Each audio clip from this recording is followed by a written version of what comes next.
All right, so welcome. You can join. It's been a blessing to be able to sit together. So it's a great joy to be able to do an in-person retreat, even after what we've been through over the last year and a half. So a little practical matters. So we've got a schedule for the day. And this morning we'll have 2 sitting periods with a walking period in between. And likewise in the afternoon we'll have something similar, and then in the evening. And the schedule is a sort of framework guideline. And just like the theme of the day, this can seem like it's imposed externally. But the encouragement is really to make it your own, like to look at the schedule and be like, how can I use this? And how can I use this day? So I'm not going to tell you what to think. I'm not going to tell you what to pay attention to. I'm not going to force any of that. You've got an opportunity and a container and the support and the food and the comfort to practice today. So that's what's being offered, and you can make the most of it. So to dedicate yourself to a day of practice is a very noble thing. And so it's very fitting. You should be able to get what results you want.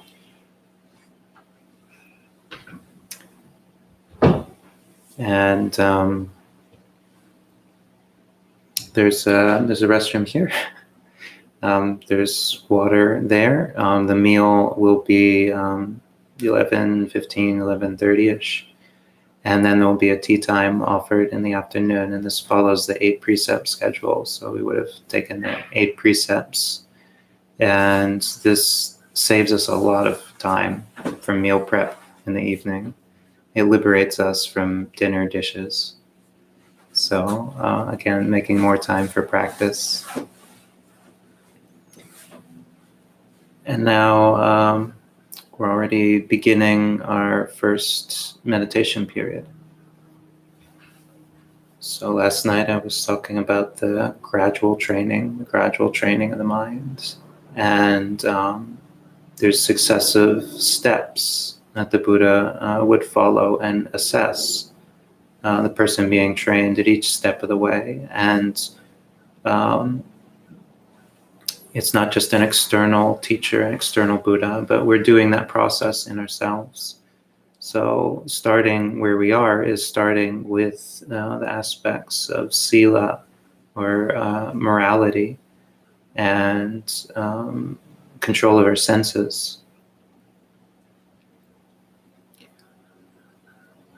So as we begin meditation and as we begin the weekend, looking at Sila, our precepts, the expectations held, that we're holding, that others are holding us to, is very powerful for spotlighting the processes of the mind. As it turns out,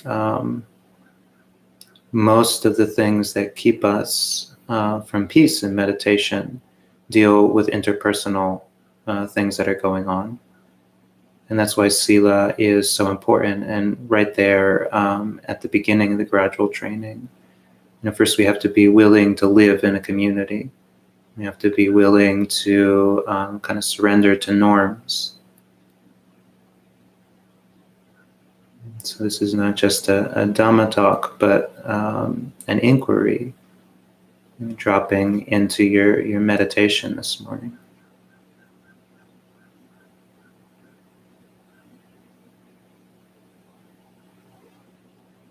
So what is it that's going through the mind?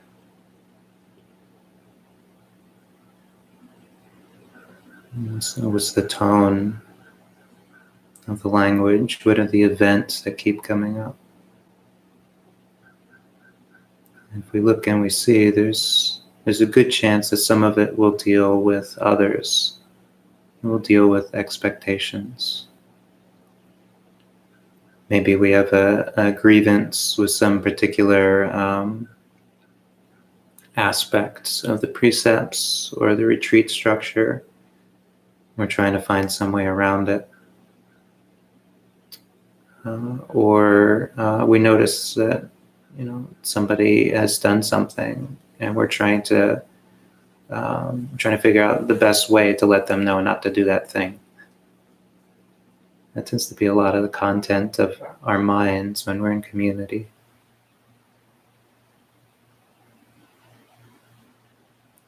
Sila is not just part of the gradual training. The Buddha highlighted virtue and morality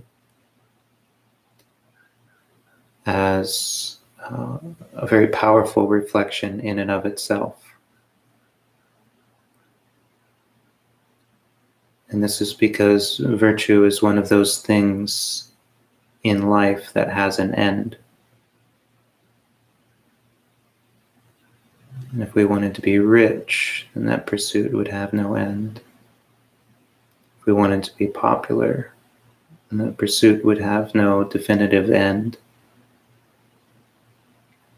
If we want to be virtuous, then that is possible. The moment that we meet the expectations of the community around us, the moment we are at peace with our conduct, at that moment virtue is complete. And we can feel in ourselves a sense of blamelessness.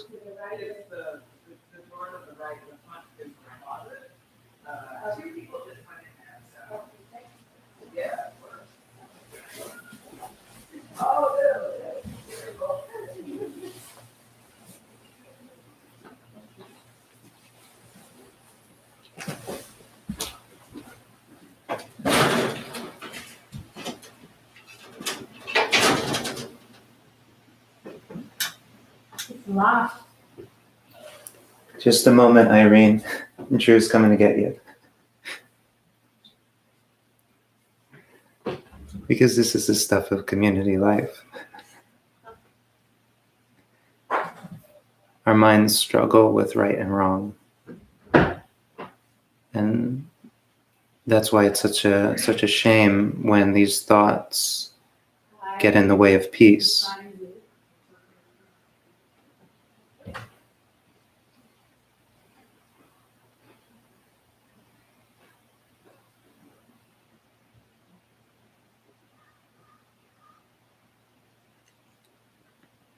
Thinking of Venerable Badali, I was just talking about last night.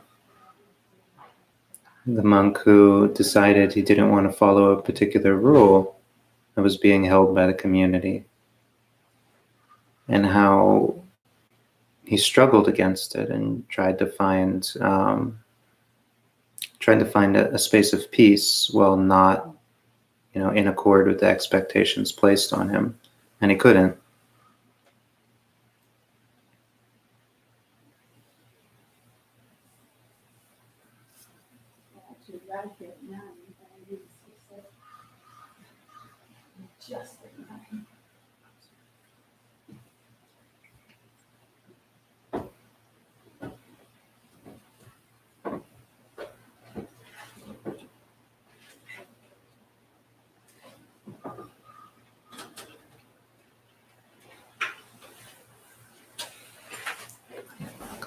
See?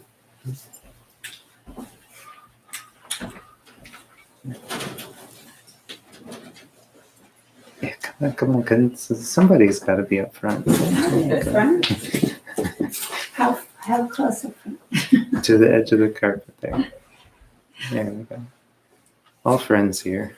I mean, all neighbors practically.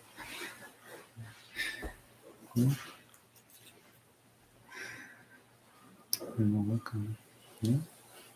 So, this is beginning our first meditation, and it's also something we can look at when we know that something didn't work out for us. The mind can obsess over it. And this is another aspect of Sila, of virtue. is knowing how to resolve this so that we can get on with our meditation. And there's a great power, like thinking of the Venerable Badali, like his real struggle was that he was given a rule and he decided not to follow it. Yeah, he was trying to justify his not following it, and that was so much work. But finally, at the end of the story, he decides he's just going to admit, okay, yeah, it was a bad idea. That was a waste of time. Fighting that rule didn't get me anywhere. And the moment he was willing to admit that, it didn't change anything about the past. And yet he found a measure of peace, a measure of harmony within the community. And it's the same with us.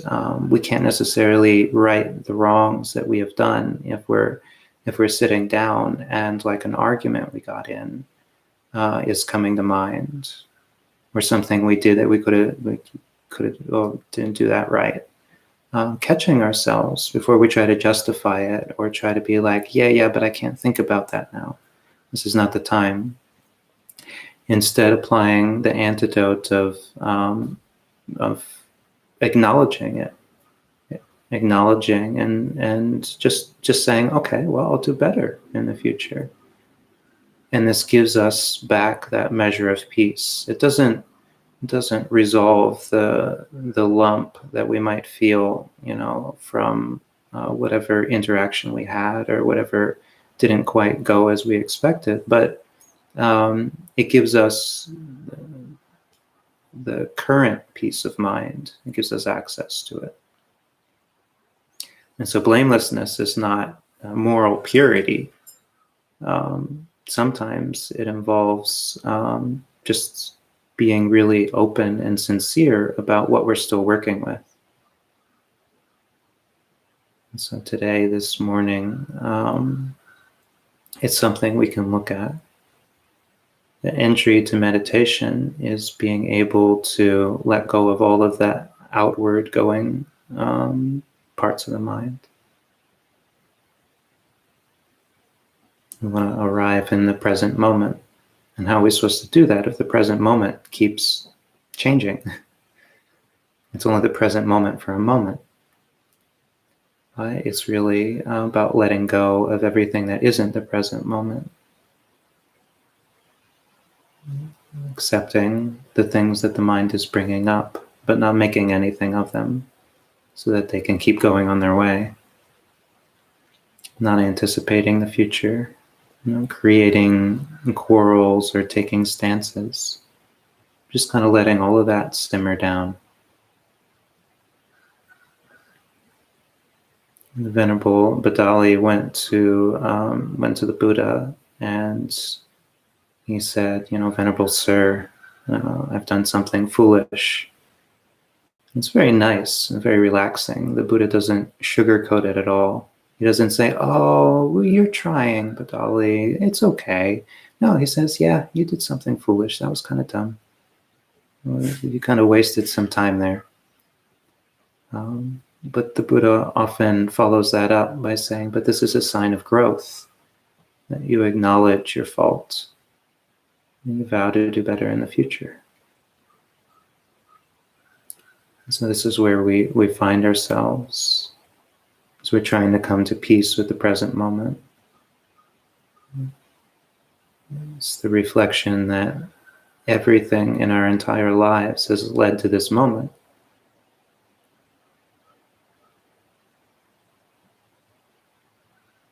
And that can be a wonderful thing if we let it. Because, here we are. Just the ability to sit and think that thought is proof of the blessings in our life. And while we might wish to have done things differently, or we might wish others would have done things differently, holding on to that will just be fruitlessly misdirecting our efforts. Because these are things that can't be changed.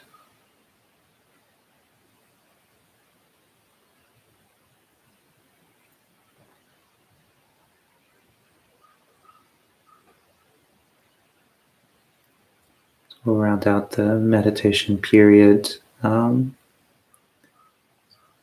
which we'll do some walking and seeing if we can arrive here in this lovely space. Let the incessant voices in our head start to quiet down and be replaced by the sound of the stream, the crows coming and going, the breeze in the trees. You can feel our body on the cushion, on the chair.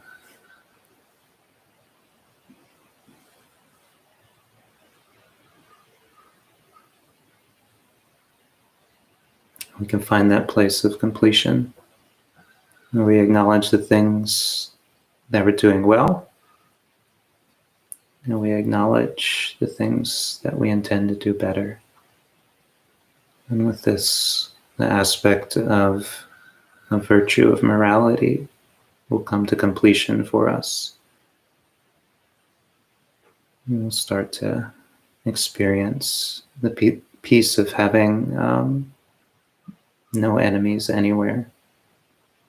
The worst enemies are the ones that we create in our mind.